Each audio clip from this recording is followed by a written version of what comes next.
जैसे कि आप लोगों ने थंबनेल में पढ़ा कि मैंने बताया कि टाइम को कैसे बताएं। अक्सर लोग गलती करते हैं। अगर आपको ये लगता है कि नहीं मैं बिल्कुल दुरुस्त हूँ, राइट हूँ, तो और मैं टाइम अच्छे से बता लेता हूँ, तो एक सेंटेंस में आपके लिए बोलता हूँ, इसकी इंग्लिश बना करके बताइए। आज इतवार है। मोस्टली स्टूडेंट्स बनाए होंगे टुडे इज संडे। क्या आप ऐसा बनाए अगर इंग्लिश, तो बिल्कुल गलत है बच्चों। आपकी इंग्लिश बिल्कुल भंग है, आपकी इंग्लिश सही नहीं है। आज मैं आपको बताने वाला हूं टाइम के बारे में बहुत बेहतरीन तरीके से।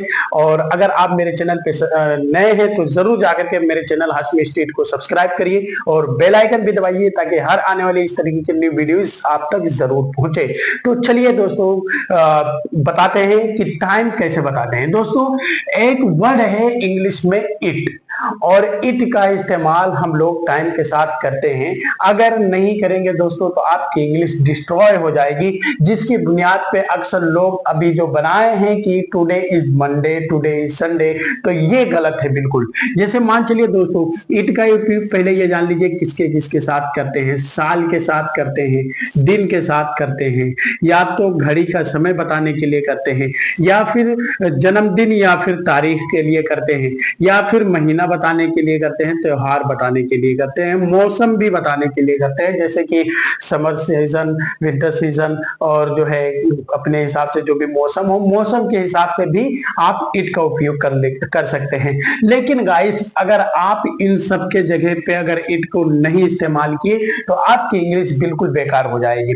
तो आगे बढ़ने से पहले मैं ये बात और भी स्पष्ट करना चाहूंगा दोस्तों, कि जो लोग ये बनाए हैं today is Sunday, today is Monday, तो इसलिए उनकी रॉन्ग है, क्योंकि दोस्तों ये जो इट है ना, ये इसके साथ में इसके साथ में हेल्पिंग वर्ब भी आते हैं। और वो हेल्पिंग वर्ब कौन कौन से आते हैं, जैसे कि अगर हमारा लास्ट में है तो इट के साथ में हम लोग उपयोग करते हैं, इट के साथ में हम लोग लगाते हैं इज। और अगर लास्ट में दोस्तों है नहीं है, अगर लास्ट में है नहीं है बल्कि लास्ट में अगर था है, तो हम लोग क्या बनाएंगे, हम लोग इट के साथ में क्या लगाएंगे, इट के साथ में हम लोग वाज लगाएंगे, तो फिर बोल देंगे इट वाज। ऐसे ही दोस्तों, अगर लास्ट में गा है सेंटेंस के, तो फिर हम गा के जगह पे इट के साथ साथ में प्लस हम क्या लगाएंगे दोस्तों, इट के साथ में हम लोग लगाएंगे विल बी का उपयोग करेंगे। ये बात बिल्कुल जहन में बिठा लीजिए। ये इतनी चीजें हैं दोस्तों, अगर ये चीजें अगर आपको नहीं आती हैं तो फिर आपकी इंग्लिश जो टाइमिंग बताने के लिए बिल्कुल गलत हो जाएगी। तो अब ये ध्यान रखना है कि है अगर लास्ट में है, यानी कि आज संडे है, तो अब इसके लिए इट इज का उपयोग करेंगे। और ऐसे ही था अगर है लास्ट में, जो है कल संडे था, तो इट के साथ में वाज का उपयोग करेंगे। और अगर कल संडे रहा होगा तो इसके साथ में इट के साथ में विल बी का उपयोग करेंगे। सो गाइस, अगर ये बातें जान लिए हैं तो आगे बढ़ने से पहले एक और बातें जानना बहुत जरूरी है, वरना आपकी इंग्लिश इंप्रूव ही नहीं हो पाएगी। चलिए देख, मैंने कहा था कि आज इतवार है, आज इतवार है, और मोस्टली स्टूडेंट्स जानते हैं क्या बनाए होंगे कि टुडे इज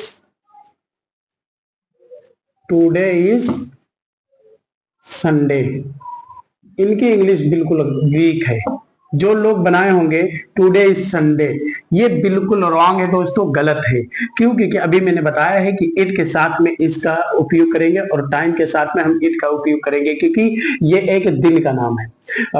जैसे हमने कहा कि टुडे इज संडे, तो एक दिन का नाम है। और अभी चार्ट आप उठा करके बैग में जा करके देख सकते हैं, उसमें मैंने बताया है कि जब भी दिन के साथ में हो, या जन्मदिन हो, या फिर किसी का जो है कुछ भी हो, मतलब दिन हो, टाइम हो, समय हो, घड़ी का समय हो, तो उस सब के साथ में हम लोग किस चीज का उपयोग करेंगे, इट का उपयोग करेंगे। तो बोल देंगे, ये सेंटेंस नहीं बल्कि बनाएंगे, it is Sunday today, it is Sunday today. ये सेंटेंस बिल्कुल सही होगा। इस तरीके के सेंटेंस बनाना है। क्यों? क्योंकि मैंने बताया था कि अगर लास्ट में है तो उसके साथ में इट के साथ में इज का उपयोग करेंगे। ऐसे मान चलिए दोस्तों हमको बोलना है कि जो है कल संडे था, तो बोल देंगे it was Sunday, it was Sunday yesterday, okay guys. अब इस तरीके से विल बी का भी उपयोग कर सकते हैं। नेक्स्ट दोस्तों एक चीज और इसमें जानना जरूरी है, अगर आप ये सेंटेंस अगर बना ले गए इस तरीके से तो सही है, और अगर नहीं के, अगर हमको क्वेश्चन करना है, जैसे हमको बोलना है कि क्या आज संडे है, तो ये इज जो है ना, यही हमारा हेल्पिंग वर्ब। मैंने बताया था कि हेल्पिंग वर्ब समय के साथ में सिर्फ और सिर्फ इज, वाज और विल बी का उपयोग करेंगे। अब वो सिचुएशन के हिसाब से हैंडल कर लेंगे, यानी कि अगर है लास्ट में तो हम इसका उपयोग, वरना अगर था है लास्ट में तो हम लोग किसका उपयोग करेंगे, वाज का, अगर गा है तो हम लोग विल बी का उपयोग करेंगे, ये मैंने बताया था।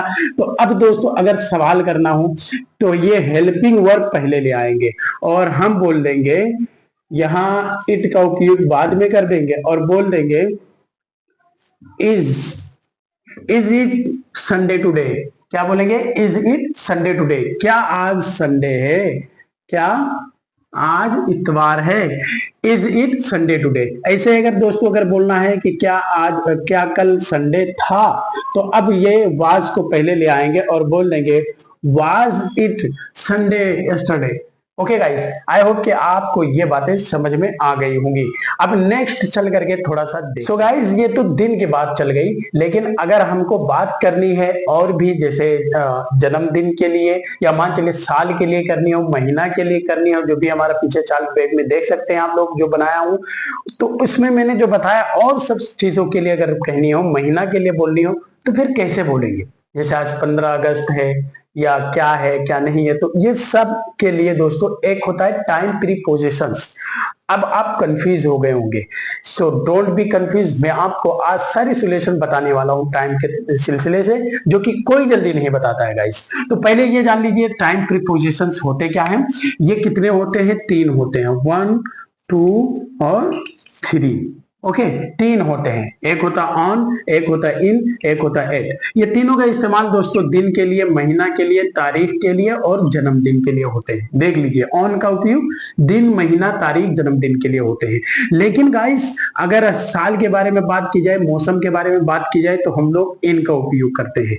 और यही चीज अगर घड़ी के समय के बारे में बात की जाए, 5 बजे, 6 बजे, 7 बजे, 8 बजे, तो हम लोग एट का उपयोग करते हैं। ये 3 ही प्रीपोजिशंस होते हैं। इन तीनों का उपयोग हम लोग जब भी कभी ये सारी चीजें बतानी है तो उनके लिए हम लोग ऑन, इट और ऑन, एट और इनका उपयोग कर सकते हैं। लेकिन गाइस अब आप लोग फिर कंफ्यूज होंगे कि ये जो है जब हमको पहले ही बता देगा इट का, इससे काम चल जाएगा। लेकिन नहीं दोस्तों, टाइम किसी सेंटेंस के अंदर आ रहा है तो उसके लिए हम लोग इट का उपयोग करेंगे, इसी से काम चल जाएगा। लेकिन अगर टाइम हमारा सेंटेंस से बाहर आ रहा है तो हम लोग इट से काम नहीं चलेगा, बल्कि इन प्रीपोजिशंस, टाइम प्रीपोजिशंस का इस्तेमाल करेंगे। कैसे करेंगे अभी मैं बता रहा हूं। मैंने बताया था कि टाइम प्रीपोजिशंस का इस्तेमाल जब भी करेंगे जब सेंटेंस के अंदर टाइम का उपयोग यानी इस्तेमाल यूज हुआ हो। लेकिन अगर टाइम सेंटेंस से बाहर आ रहा हो तो उसके लिए हम लोग टाइम प्रीपोजिशंस का इस्तेमाल नहीं करेंगे, बल्कि इट का उपयोग करेंगे।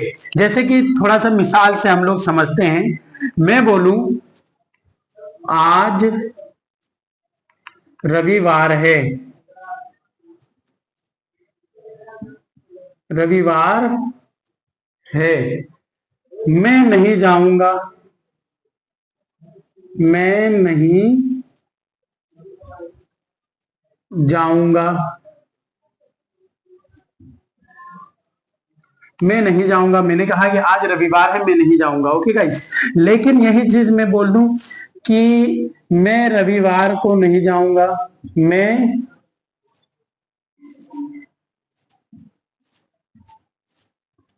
रविवार को नहीं जाऊंगा, नहीं जाऊंगा। अब देखिए दोस्तों, दोनों सेंटेंसेस में बहुत जमीन आसमान का फर्क है। मैंने कहा था जब टाइम यानी कि समय, टाइम हमारा जब जुमले के अंदर ही आए तो उसके लिए दोस्तों हम लोग इट का यूज करेंगे। तो अब अगर इसको हम बनाए तो बोल देंगे इट इज, पहले आज रविवार का बनाएंगे, it is Sunday, it is Sunday today, it is Sunday today, यानी कि आज रविवार है। मैं नहीं जाऊंगा, अभी इस जुमले को दूसरे मतलब लाइन में बनाएंगे, या दूसरा ये हमारा जुमला हो गया, तो यानी कि अब टाइम अलग हो गया और ये मैं नहीं जाऊंगा ये सेंटेंस अलग हो गया। तो बोल दूंगा I will not go, I will not go, मैं नहीं जाऊंगा, यानी कि आज संडे मैं नहीं जाऊंगा। ऐसे अगर मैं मुझको बनाना है मैं रविवार को नहीं जाऊंगा। सो गाइस, इसमें देखिए इस सेंटेंस में जमीन और आसमान का फर्क है, मैंने बताया था।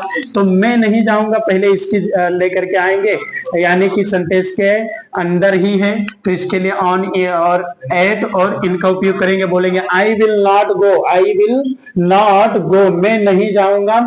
अब यहाँ किस दिन दोस्तों, उसके लिए ऑन लेकर के आएंगे दिन के लिए, तो ऑन संडे, ऑन संडे, मैं रविवार को नहीं जाऊंगा। सो गाइस, आपको ये बातें समझ में आ गई होगी कि जब भी हम सेंटेंस को अगर देखें तो सेंटेंस अगर हमारा जुमले के अंदर ही है तो उसके लिए हम लोग दोस्तों हम लोग इन, ऑन और एट यानी कि टाइम प्रीपोजिशन का उपयोग करेंगे, वरना हम लोग टाइम प्रीपोजिशन का उपयोग नहीं करेंगे। जैसे कि दोस्तों हमको कोई और चीज भी बोलना हो, कि हमको यही बोल देना हो कि मैं जो है मैं 2025 में नहीं जाऊंगा, ये तो बोल दूंगा I will not go, I will not go, अब मैं नहीं जाऊंगा इन 2025। ओके गाइस, तो अब ये एक सेंटेंस हो गया, यानी कि मैं 2025 को नहीं जाऊंगा, तो अब ये टाइम प्रीपोजिशन जुमले के बीच में, इसके लिए हम लोग इनका उपयोग करेंगे। लेकिन दोस्तों अगर हमारा टाइम जुमले के बीच में नहीं आएगा तो इट का उपयोग करेंगे। जैसे कि 2025 से मैं नहीं जाऊंगा, तो इट इज बोल देंगे, इट इज 2025, ये हो गया जो है 2025 है ना। I will not go, I will not go, मैं नहीं जाऊंगा। सो गाइज, ये बातें समझ में आ गई आपको। ऐसे ही अगर हमको बोल देना है कि मैं जो है और भी, जैसे कि 4 बजे हैं, 4 बज रहे हैं या 4 बजे हैं, मैं घर नहीं जाऊंगा, तो जैसे बोलेंगे 4 बजे मैं नहीं जाऊंगा, तो 4 बजे मैं नहीं जाऊंगा, तो आई विल नॉट गो। अब टाइम के लिए हम लोग कौन सा प्रीपोजिशन को उपयोग करेंगे, तो टाइम के लिए हम लोग एट का उपयोग करेंगे प्रीपोजिशन का। तो at four o'clock, four o'clock, मैं 4 बजे नहीं जाऊंगा, मैं 4 बजे को नहीं आया, 4 बजे नहीं जाऊंगा, है ना। ये जुमले के बीच में, इसलिए हम लोग टाइम हमारा जो ये 4 बजे है फॉर अ क्लॉक, ये हमारा जुमले के बीच में आए, इसलिए एट का उपयोग यानी टाइम प्रीपोजिशन का उपयोग करेंगे। लेकिन अगर हमको बोल देना है कि 4 बजे है मैं नहीं जाऊंगा, है ना, 4 बजे है नहीं जाऊंगा, तो इसके लिए बोल देंगे it is for a clock I will not go, I will not go। Okay guys, so देखिए इसमें हम लोग टाइम प्रीपोजिशन का उपयोग नहीं किए। क्यों नहीं किए? क्योंकि ये हमारा अलग सेंटेंस हो गया। इसका अगर हम लोग ट्रांसलेशन करें तो बोल देंगे आज नहीं, 4 बजे हैं, 4 बजे हैं, मैं नहीं जाऊंगा, मैं नहीं जाऊंगा। ओके गाइस, तो देखिए अब जुमले के अंदर ये आया है कि नहीं आया है? नहीं आया है भैया, इसी के लिए तो इट का उपयोग किए हैं। और इस वाले में जुमले के अंदर आया है, इसका अगर ट्रांसलेशन करें तो बोल देंगे 4 बजे मैं नहीं जाऊंगा, है ना, 4 बजे बजे मैं नहीं जाऊंगा, बजे मैं नहीं जाऊंगा, नहीं जाऊंगा। अब देखिए इसमें जुमला एक ही है और उसी में टाइम का उपयोग हुआ है। सो गाइस आई होप कि आज की वीडियो आपको पसंद आई होगी। मिलते हैं इस तरीके की न्यू वीडियो के साथ Hashmi institute of English language पर। और हाँ, अगर अभी आप मेरे चैनल पे नए हैं या सब्सक्राइब नहीं किए हैं तो जरूर जो है सब्सक्राइब कर ले, ताकि हर आने वाले वीडियो की नोटिफिकेशन आपको टाइम पर मिलते रहे। अस्सलाम वालेकुम।